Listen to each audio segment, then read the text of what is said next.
अरहं सम्मा सम्बुद्धो भगवा बुद्ध भगवन्तम् अभिवादेमि। स्वाहातो भगवता धम्मो धम्मं नमामि। सुपटिपन्नो भगवतो सावकसङ्घो संघं नमामि।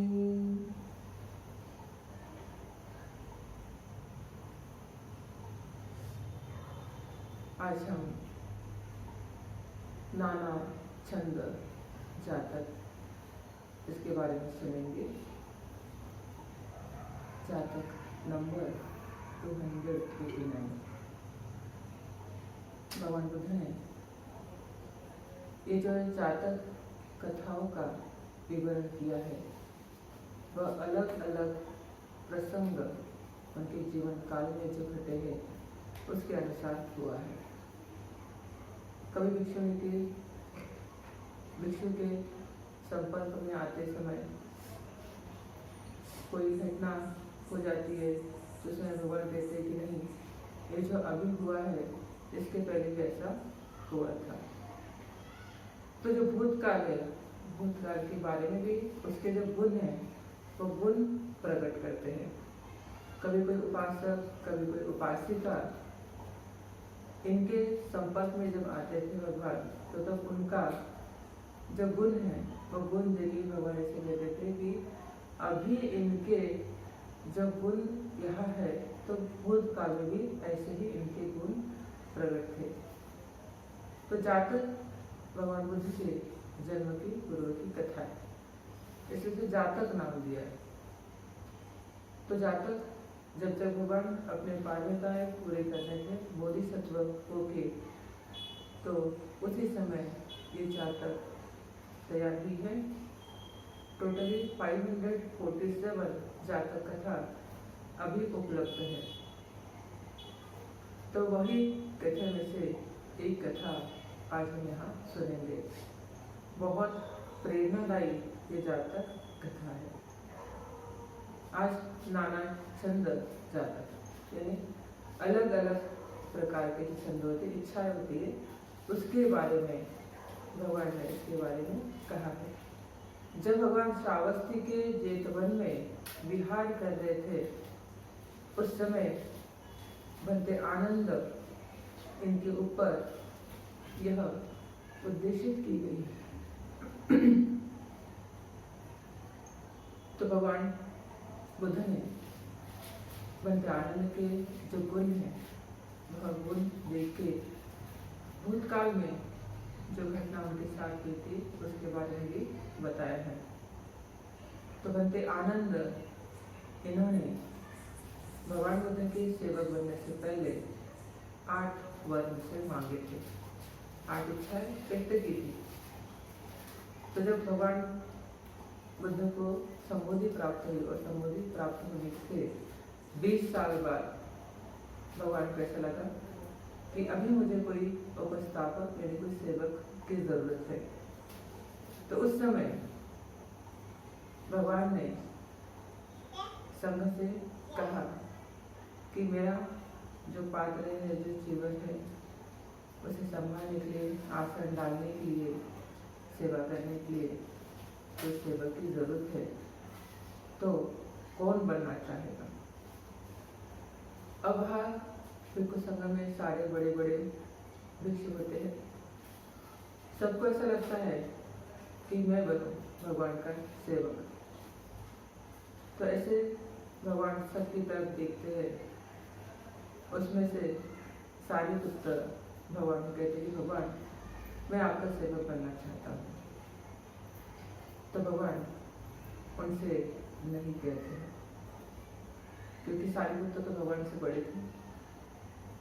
उनकी इच्छा थी कि आनंद जो है ये आनंद मेरा उपस्थापक बने, सेवक बने। लेकिन आनंद तो कुछ बोल नहीं रहे थे उस समय। भगवान की दृष्टि आनंद पे पड़ी और उस समय सभी लोग, सभी भिक्षु आनंद की तरफ देखने लगे। सबके मन में प्रश्न उठा कि भगवान चाहते हैं कि आनंद ही उनका सेवक बने, लेकिन आनंद ये नहीं बोल पा रहा था कि भगवान मैं आपको जो है आपके आज्ञा के अनुसार आपका सेवक बनना चाहता हूँ। ये उन्होंने खुद के मुंह से नहीं कहा था। तो सभी लोग बोल चुके थे, लेकिन भगवान की दृष्टि तो आनंद की ओर थी। और फिर सभी के कहने के बाद तो आनंद कहता है ठीक है, मैं भगवान से बोलूंगा, लेकिन मेरी कुछ शर्तें हैं। अगर भगवान आप ये शर्तें अगर मान लेते हैं तो मैं आपको उपस्थापक बनूंगा, आपको सेवक बनूंगा। तो भगवान कहते कहो कौन सी आपकी शर्तें हैं। तो उस समय आनंद उनकी जो 8 शर्तें थी, तो वो शर्तें भगवान से मान्य करके लेते हैं कि भगवान ये जो 8 शर्तें हैं, ये अगर आप को सारा मान्य है तो आप उपस्थापक बनने को तैयार हो। तो भगवान कहते ठीक है। उसमें 4 पॉजिटिव थे, 4 नेगेटिव थे, उसमें से हम जानेंगे। तो आनंद कहते हैं, पंच आनंद, कि भगवान जहाँ आप जाएंगे उस समय अगर मैं प्रेजेंट नहीं होता हूँ आपके साथ, तो वहां जाके आप जो भी उपदेश लोगों को देंगे या किसी भिक्षु को देंगे या भिक्षुणी को देंगे या गृहस्थों को देंगे, किसी और को भी आप देंगे, तो वैसा का वैसा वह उपदेश आप आके मुझे बताना। ये बड़ी शर्त है। तब भगवान कुछ नहीं बोलते। उसके बाद कि आपको अगर कोई मिलने आता है, चाहे कोई बाहर के देश से कोई आता है या बाहर के राज्य से कोई आता है, तो जब तक मेरी अनुमति नहीं है तब तक वो आपसे नहीं मिलेगा। तो इस प्रकार कि जब आप अगर, और ये सारी शर्तें उन्होंने रखी थी कि भगवान के हित के लिए हो, क्योंकि उस समय भगवान वृद्ध अवस्था की ओर बढ़ रहे थे। तो शरीर जो है भगवान का शरीर तो अभी बहुत कमजोर होता जा रहा था, तो उस समय उन्हें सेवक की बहुत जरूरत थी, तो भगवान ने वो मान्य कर लिया। अब अगर हम देखते हैं बनते आनंद की इनकी जो पूर्व कथा, तो बनते आनंद की पूर्व कथा में उपस्थापक बनने का उन्होंने संकल्प किया था। किसी बुद्ध के काल में बनते आनंद बहुत बड़े राजा होके उन्होंने जन्म लिया। अब उस समय उनका व्यवहार बहुत अच्छा व्यवहार था, शीलवान थे, श्रद्धावान थे, दानी थे। अब एक बार बुद्ध उनके शहर आते हैं भिक्षु संघ सहित। शहर आने के बाद वह भिक्षु संघ को जो लोग बहुत श्रद्धा युक्त चित्त से दान धर्म कर रहे थे, तो ये राजा वह सब कुछ देख रहे थे। अब बुद्ध के पास एक उपस्थापक भी थे जो बहुत बहुशुद्ध थे और दिखने में भी बहुत सुंदर थे। भगवान जो भी बात बताते थे उसका बुद्ध वह उपस्थापक सुनते थे और सुनने के बाद वह फॉलो करते थे। अब इनके मन में भी वैसी इच्छा उत्पन्न हुई कि मैं भी कोई बुद्ध का उपस्थापक बनूं। इन्होंने भगवान बुद्ध को आमंत्रित किया और 7 दिन तक कंटिन्यू खुद के हाथों से भोजन दान दिया। उनके साथ उनके संघ को भी भोजन दान दिया। जब आखिरी दिन था, आखिरी दिन और आखिरी दिन में 7 दिन की पुण्य अर्जित करने के बाद अपनी इच्छा भगवान के सामने बताते हैं। कि भगवान, ये जो आपका जो सेवक है, मैं भी ऐसा सेवक बनना चाहता हूँ। कोई जब बुद्ध उत्पन्न हो उस समय मैं उनकी सेवा करना चाहता हूँ। तो भगवान देखते हैं कि इसने 7 दिन तक कंटिन्यू दान पालन की है और बहुत श्रद्धा युक्त चित्त से भिक्षुसंघ को, भगवान बुद्ध को भोजन दान किया है। तो भगवान कहते हैं कि जब आने वाले काल में सिद्धार्थ गौतम जो सम्यक संबुद्ध होंगे, तो उसी काल में तुम घंटे आनंद करके उनके उपस्थापक बनोगे, सेवक बनोगे। तो जो संकल्प उन्होंने जो लिया था, वो संकल्प पूरा करने के लिए उनको दान पानी पूरी करनी पड़ी। शील पानी, श्रद्धा पानी, दैनिक 10 पानी। संकल्प बहुत अच्छा था, समय संकल्प था कि भगवान बुद्ध की सेवा करें। ये बहुत अच्छा संकल्प होता है। और जब सम्यक संबुद्ध इनके काल में जब उनका जन्म होता है, तो उस समय वह सिद्धार्थ गौतम नाम के जो सम्यक संबुद्ध होते हैं, तो उनका ही तो उपस्थापक बनते हैं। तो भगवान कहते हैं कि जो आनंद है, ये आनंद के गुण अभी ऐसे नहीं है, तो इसके गुण बहुत अलग है। आनंद बहुत बहुश्रुत है। तो भगवान ने आनंद को बहुश्रुत की भी उपाधि दी थी कि बहुश्रुत है सभी में, हर एक कला में पारंगत। बहुश्रुत है सुनने में बहुत स्ट्रॉन्ग, कि जैसा बताया गया है उसी प्रकार वो सुन सकता है। इस प्रकार हम जाएंगे, कोई साउंड रिकॉर्डर है तो उसमें जो भी बातें रिकॉर्ड की जाती है, तो वैसी की वैसे बातें हम दूसरों को सुनाते हैं, तो वैसी बातें जो रिकॉर्ड की है वैसी बातें दूसरों को सुनने को मिलती है। उसमें कुछ कम भी नहीं होता, कुछ ज़्यादा भी नहीं होता, सिर्फ वैसे की वैसे। तो इसलिए पंचानंद को बहुश्रुत करके भगवान बुद्ध ने खुद पदवी दी थी, उपाधि दी थी। तो भगवान कहते हैं कि वाराणसी में जब ब्रह्मदत्त नाम के राजा उत्पन्न हुए, उन्होंने जन्म लिया, तो उनके काल में उनकी जो पत्नी थी, पत्नी के गर्भ में बोधिसत्व इन्होंने जन्म ग्रहण किया। अब राजा का बेटा, तो बोधिसत्व भी वैसे ही जहाँ जहाँ उनको पारमी पूरी करनी थी, वहाँ वहाँ वो जन्म ग्रहण करते थे। यह हमें बहुत हार्ड होता है एक्सेप्ट करना जन्म का जो सिद्धांत है, वो सिद्धांत है, एक्सेप्ट करना बहुत हार्ड होता है, खासकर हमारे बुद्धिस्ट लोगों को। लेकिन जातक कथा में जो बताया गया है तो बिल्कुल सच है, क्योंकि भगवान ने ये खुद बताया इसमें। तो इसके लिए पारी आपको सीखनी होगी, पढ़नी होगी, तब आप इसके ऊपर बहुत विश्वास कर पाएंगे। अब उस समय राजा का बेटा, तो बहुत अच्छी तरह से शिक्षा मिलनी चाहिए, राजधर्म की शिक्षा मिलनी चाहिए, क्योंकि अनेक समस्या राजा को हैंडल करनी पड़ती है और राजा भी बहुत बुद्धिमान होना चाहिए, चातुर्य उसमें होना चाहिए, पंडित होना चाहिए और अलग अलग प्रकार की विद्या में राजा भी पारंगत होना चाहिए, निपुण होना चाहिए। तो उसके लिए उस समय जो तक्षशिला जो विद्यापीठ है, उस विद्यापीठ में ब्रह्मदत्त राजा ने उनके बेटे को शिक्षा के लिए वहाँ भेजा।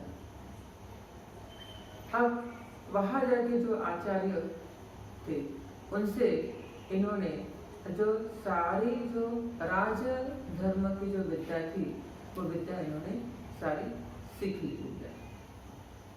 इनका एजुकेशन होने के बाद ये फिर से वाराणसी लौट आए। अब वाराणसी लौटने के बाद कुछ साल बाद इनके जो पिता राजा ब्रह्मदत्त, इनकी मृत्यु हो जाती है और मृत्यु के बाद इनका जो बेटा है, इनके बेटे को राजा बनाया जाता है, जो बोधिसत्व होते हैं। अब उस काल में ऐसा होता था कि न्याय व्यवस्था ठीक से होनी चाहिए, इसलिए राजा भी अलग अलग प्रकार का वेश धारण करके राज्य में घूमते थे कि राज्य में कोई बुरा तो नहीं हो रहा है। तो इसलिए अब जैसे इस काल में भी चोरी होती है, रात को दिन को भी चोरी होती है, तो चोर लोग जो है उनको पकड़ने के लिए राजा उस समय खुद गरीब लोगों का वेश धारण करके वहां राज्य में घूमते थे। तो इसी प्रकार राजा ने भी एक दिन सोचा कि चोरी बहुत बढ़ रही है और लोग बहुत परेशान है कि चोर कौन है जो वो जान नहीं पा रहा।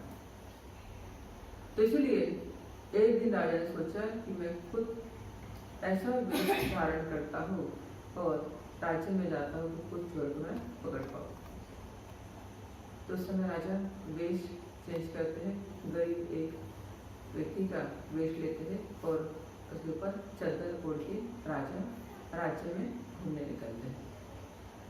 अब जैसे ही सारे राज्य में जहाँ जहाँ चोरी का जो एरिया है तो वहाँ जाके राजा देखते हैं। अब उस समय भी लोग तो शराब पीते थे, शराब तो अभी भी पीते हैं। तो वहाँ राजा गए और देखे कि रात को शराब पीने वाले होते हैं तो चोर होते हैं, बुरे आदमी होते हैं, और जिनको शराब की जो लत है वही आदमी जाके शराब पीते हैं। अब वहाँ एक चोर ने भी चोरी कर ली और शराब की दुकान में गए, चोरी के पैसे से शराब पी और एक मटके में शराब भर ली और रास्ते से निकल पड़ा। अब राजा भी उसी समय उसको पता नहीं से तो उसके विरुद्ध रास्ते से आ रहे थे, उसका चेहरा दिखना चाहिए कि कौन है क्या है करके। उस समय अब ये चोर तो बहुत नशे में था, अब चोरी करनी तो इसकी हैबिट थी कि देखता है कि सामने वाला इंसान है और इसके सिर के ऊपर एक चादर है। अब मुझे ठंड लग रही है, अभी मैं इसकी चादर तो लेता हूँ, तो ऐसे तो ये देने वाला नहीं है तो छीन ली। तो वैसे ही वो राजा के पास जाता है, चादर छीनने की कोशिश करता है, तो राजा तो चादर नहीं लेता, वो इधर खींचते हैं और चोर उधर खींचता है। तो चोर तो बहुत शराब पिया होता है, बलवान होता है। अब बोधिसत्व की पाली भी किसी को मार डाले, ऐसा नहीं करना। तो चोर क्या करता है, राजा की पिटाई करता है और चादर लेके आगे भाग निकलता है। इस समय अब ये घटना वहां घटती है जहां बोधिसत्व के जो पिता थे राजा, उनके काल में एक विद्वान पंडित उसके घर के सामने, राजा के मरणोपरांत वो विद्वान पंडित रिटायर हो गया और अपने घर में रहता था। अब वहां वो देख रहा है कि ये तो राजा का बेटा है, अभी हमारा राजा है। तो चोर ने तो उनकी चादर ले ली और चोर तो भाग जा रहा है। ये अंदर जाके बोलते हैं कि देखो, पत्नी को बोलते हैं कि हमारे राजा जो है उनको चोर ने पीटा है और उनकी चादर भी वो लेके जा रहा है। तो उसकी पत्नी बोलती है कि वो राजा है तो उसके ब्राह्मण जानेंगे, उसके राज्य के जो लोग हैं वो उसकी रक्षा करेंगे। अभी तो तुम राज्य में नहीं हो, अभी तो तुम्हें निकाल दिया गया है, तो तुम्हें क्या लेना देना उससे, तुम आओ अंदर। अब वो तो राजा के पहले पंडित थे तो उन्हें निश्चय नहीं हुआ, वो जैसे ही बाहर जाने निकलते हैं तो राजा को भी पता है कि मैं तो राजा हूँ, अगर इसने ये लेके भाग गया तो फिर मेरी इज्जत तो कुछ नहीं बचेगी। अब वो भी आदमी शराब के दूध में बहुत स्लो आगे बढ़ रहा था। राजा भी उस समय भागते जाते कहते कि स्वामी, मेरी जो चादर है आप मुझे लौटा दीजिए, क्योंकि मैं बहुत गरीब हूँ, दरिद्री हूँ, मेरे पास दूसरा कोई वस्त्र नहीं है ओढ़ने के लिए, आप चाहे तो दूसरा लेके जाइए, लेकिन ये चादर मेरे लिए छोड़ जाइए। अब राजा ये वहाँ नहीं कह पाएगा कि मैं राजा हूँ और ये चादर मेरी नहीं करती इस प्रकार, क्योंकि चादर की राजा के पास तो अनेक सागर होते थे। लेकिन चोर भी अपने नशे में धुत था और चोर को भी कि राजा गिड़गिड़ाने लगा है, उसे लगा कि बहुत गरीब इंसान है और इसको सच में ज़रूरत है। ऐसे उसने सोचा और चादर लौटा दी और वो निकल गया। निकल जाने के बाद ये फिर से पंडित उसके पास आता है और कहता है आप ठीक तो है? तो कहता है ठीक है। तो फिर से पत्नी को आके कहते हैं कि देखो हमारे जो राजा है, राजा को चोर ने छोड़ दिया और उनकी चादर थी वो चादर भी लौटा दी, उनकी जान बच गई है। तो बोलती ठीक है सो जाओ। अभी वो भी जो विद्वान पंडित थे वो भी आके सोता है क्योंकि वो बूढ़ा होता है, उसे लगता है कि पत्नी हेल्प करेगी, मदद करेंगी, लेकिन उसकी ओर से कुछ भी रिप्लाई न मिलने से ये आके अंदर घर में बैठ जाता है। राजा भी वहाँ से लौट के अपने महल में जाता है और रात बीतने पर सुबह उसके राज्य में जो विद्वान जो पंडित थे, कुछ ब्राह्मण थे, उनको लाते जो अलग अलग विद्याओं में पारंगत थे। कोई नक्षत्र विद्या, कोई लक्षण विद्या, कोई ग्रह की विद्या, तारे इनकी विद्या, ऐसे विद्या में वो पारंगत थे।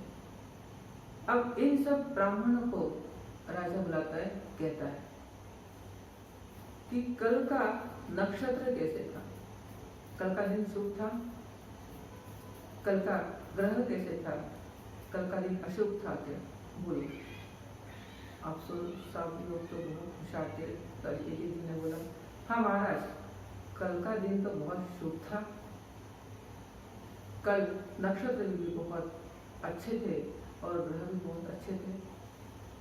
अभी कहता है तो फिर महाराज आज्ञा देते हैं कि जाओ, वहाँ एक पंडित रहता है जो हमारे पिता के काल में यहाँ नौकरी कर रहे थे, उनको जाके बुला के लेते। अब ये पंडित जो बूढ़ा है आपको, हाँ, उनको बुला के लाते हैं। अब उनको बुला के लाने के बाद राजा उनसे पूछता है कि तुमने हमारे पिता के काल में बहुत काम किया है, सेवा की है, अब तुम बताओ कि कल रात का नक्षत्र कैसे थे, ग्रह कैसे थे। तो वो कहते हैं महाराज, कल आप जब वो चोरों से लड़ रहे थे और चोरों से आपने चादर ली, वही नक्षत्र हमारे लिए शुभ होता है, बाकी कोई भी नक्षत्र हमारे लिए अशुभ नहीं है, यानी अशुभ ही अशुभ है। तो उनका कहना का मतलब ये था कि कोई नक्षत्र वक्षत्र कुछ नहीं है, जो भी कुछ होता है हम खुद वो करते हैं और हम खुद उसे छुड़ाने की कोशिश करते हैं। तो किसी ग्रह तारे से कोई घटना नहीं घटती है, किसी को बोलने से कोई घटना नहीं घटती है, हमारी खुद की हिम्मत ही उसमें काम आती है। हम वहाँ से कैसे छूटे, ये हमारी हिम्मत ही काम में आती है। इसमें नक्षत्र और कोई ग्रह तारे इसमें काम नहीं आते, कोई शुभ अशुभ नहीं होता। तो राजा कहते हैं जैसे मुझे उत्तर चाहिए था वैसे उत्तर आपने दिया, और ये सब लोग फालतू है, इन लोगों को कुछ पता नहीं था।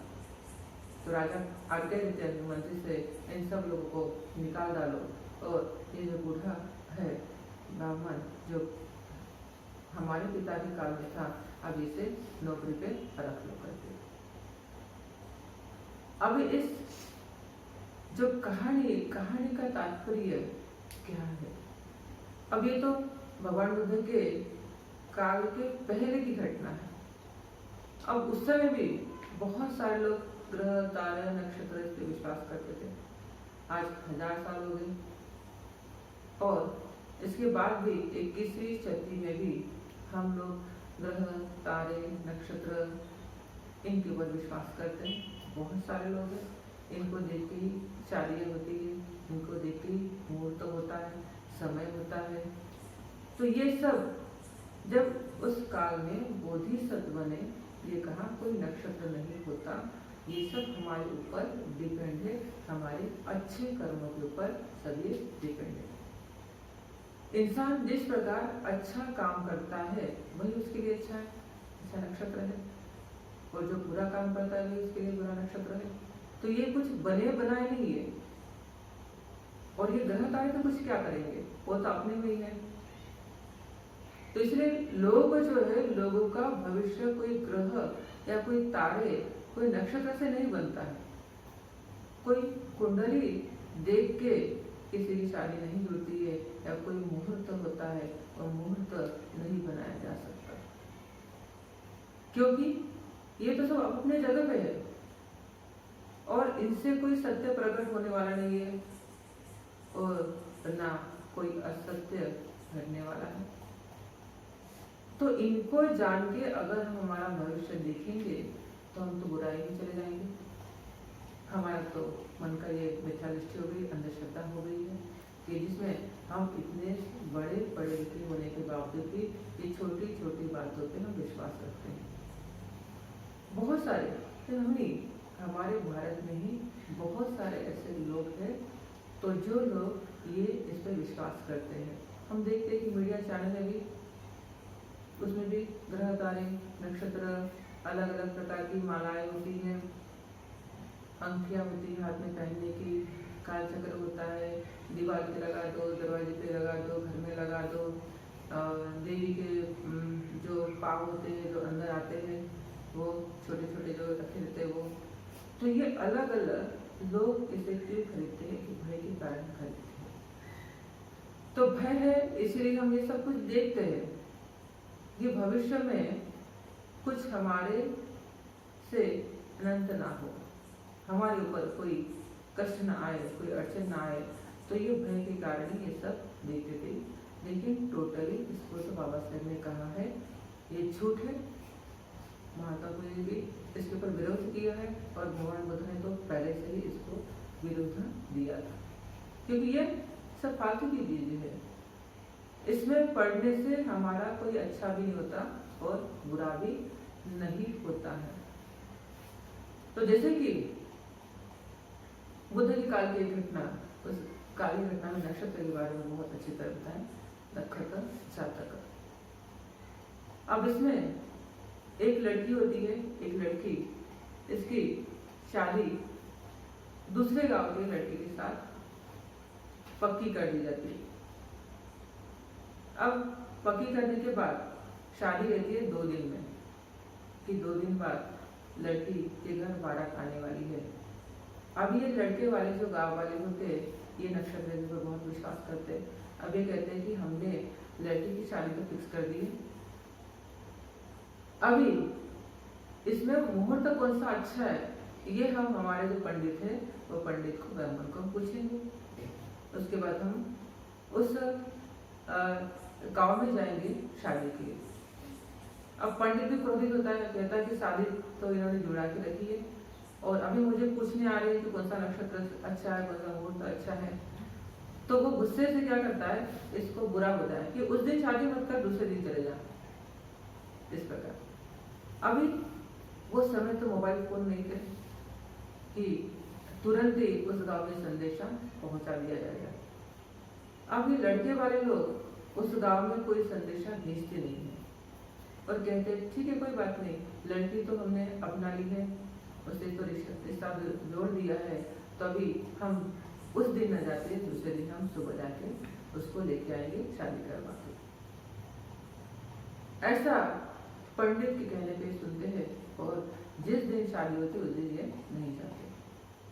यहाँ लड़के वाले बहुत इनकी राह देखते हैं, सारे लोग खड़े, सारे रिश्तेदार खड़े हैं और अभी समय तो बीत चुका है, सुबह की शादी थी, अब दोपहर हो गई, अभी शाम हो रही है, लेकिन दूल्हा तो नहीं आ रहा है। तो उसी में से एक को कहते हो पिता कि अभी ये लोग नहीं आएंगे तो मेरी बेटी तो ऐसे ही रह जाएगी, उसकी बदनामी हो जाएगी। ऐसा सोच के उनके जो पिता थे वो लोगों को अनाउंस करते हैं कि मेरी बेटी बहुत अच्छी है, कुशल है, जहाँ जाएंगे वो बहुत अच्छा करवाएंगे, तो कोई इसके लिए वर है तो आप आगे आ जाइए। तो एक लड़का उसे शादी करने के लिए तैयार होता है और शादी लगा दी जाती है और उसको उसके ससुराल भेज दिया जाता है। अब दूसरे दिन ये लोग आते हैं। ये लोग आने के बाद उसे कहते हैं कि हमने जिससे शादी की बात पक्की की थी वो बेटी को हम लेने आए, शादी करने आए। अब ये कहते हैं कि कल हमने बहुत आपका वेट किया लेकिन आप लोग नहीं आ पाए, इसलिए हमने हमारी जो बेटी है उसकी शादी और उससे कर दी है। तो ये कहता है कि देखो कल का जो मुहूर्त था, नक्षत्र था, वो शादी के लिए नहीं अच्छा था।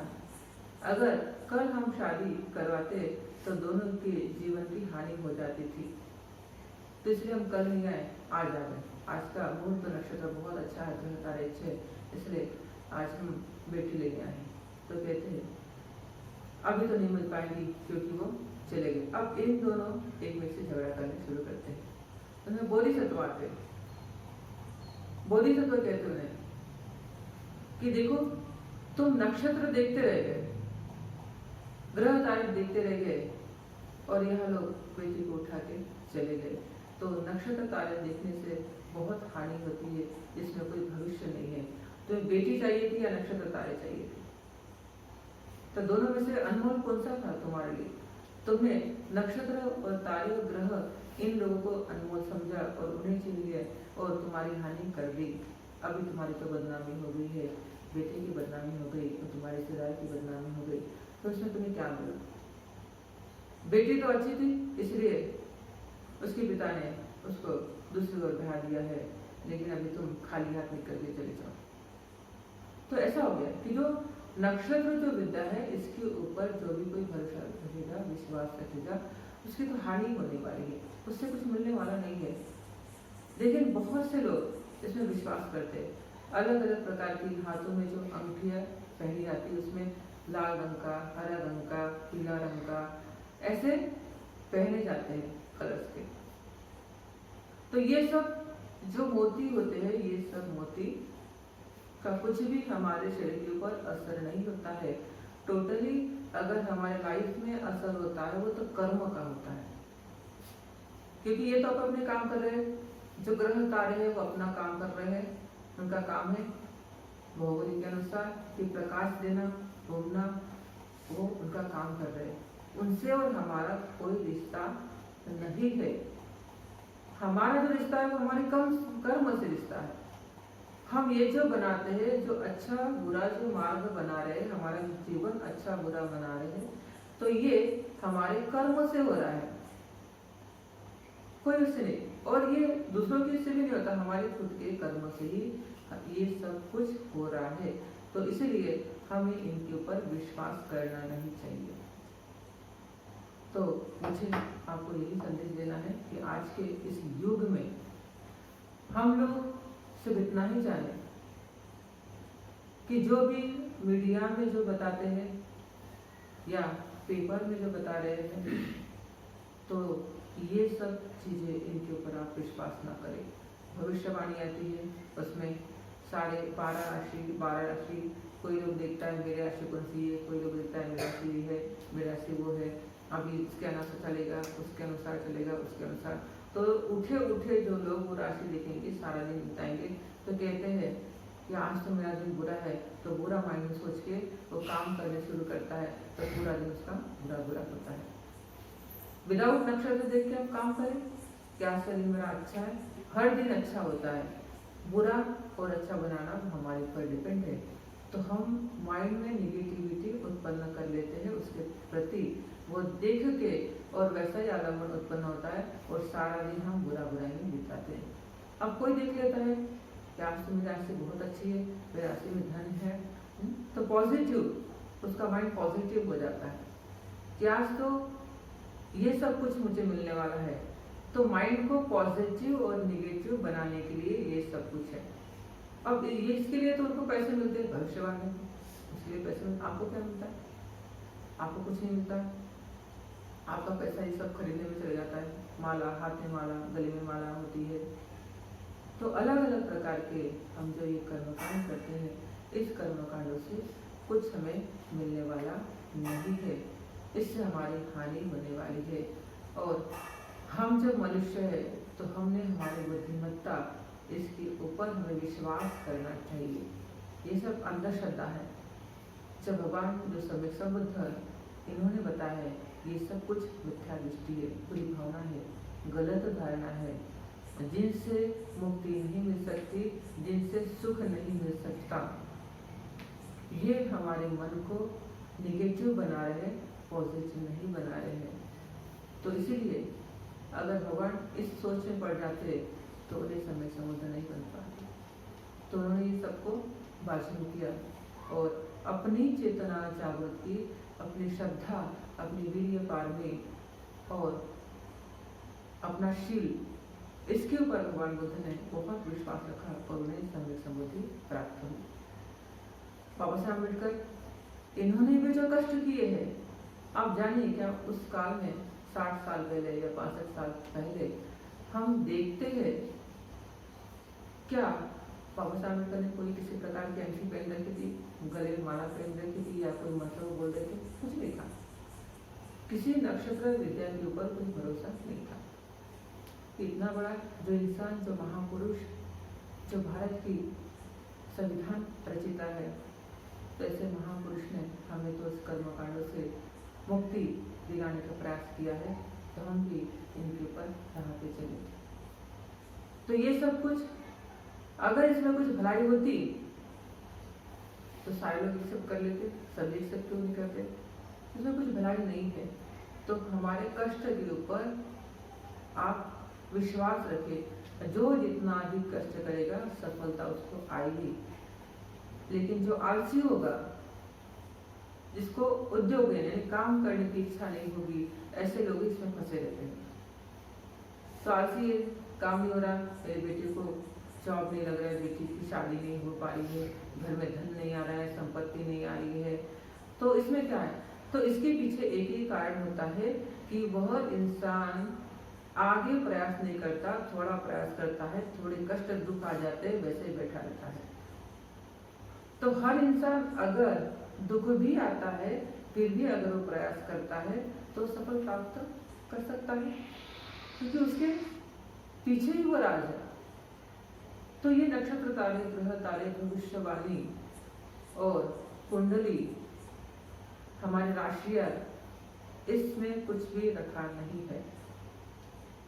हमारे हाथ की रेखा, इसमें कुछ नहीं है। बहुत लोग बोलते हैं कि जो ये लाइफ लाइन है, ये अगर आधी हो गई तो हमारा मृत्यु हो जाता है, और ये जिसके हाथ में बहुत बड़ी ये रेखा है उसमें धन होता है, ये भी टोटली गलत है। अगर ऐसा होता तो लोगों को काम करने की जरूरत ना होती।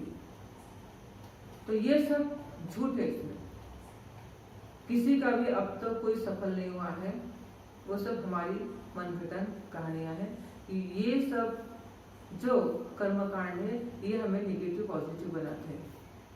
इनको देखने से हम निगेटिव बन गए, हमारा काम नहीं होगा। इनको देखने से हम पॉजिटिव बन गए, हमारा काम हो जाता है। तो फिर हम विश्वास करना शुरू कर देते, लेकिन काम कोई भी भला नहीं होता है। तो काम को अगर हमें ठीक तरह से करना है तो बुद्ध का, धम्म का, संघ का आप बहुत अच्छी तरह पढ़ाई कीजिए। भगवान कैसे थे, धम्म उनका कैसा है, और संघ इन लोगों ने क्या कार्य किया, इसके ऊपर आप पढ़ाई कीजिए, शिव का पालन कीजिए, ध्यान साधना कीजिए, तो तभी आपका मुक्ति का मार्ग होगा, सुख का मार्ग होगा। इसके अलावा दूसरा कोई मार्ग नहीं है। हमारे राह में जो भी कुछ ऑब्स्टिकल्स आते हैं उसके पीछे हमारे अकुशल कर्म है, हमारा दुशील कर्म है, हमारा शील पालन न करने का प्रयास है। अगर आप बहुत अच्छा प्रयास करके, शील के साथ जी के, श्रद्धा के साथ जी के आप आपका मार्ग चुनते हैं, तो मैं कहती हूँ कि कभी भी कोई ऑब्स्टिकल आपके जीवन में नहीं आएंगे और इसकी आपको जरूरत भी नहीं पड़ेगी। बाकी बात होती। तो आज के लिए यही मेरा संदेश है। तो यही आप सब लोग फॉलो करें, आपके जीवन में आपको सफलता प्राप्त मिलेगी। बुद्ध धम्म संघ के प्रताप से सभी का कल्याण हो, सभी का मंगल हो, सभी को आयु आरोग्य सुख की प्राप्ति हो।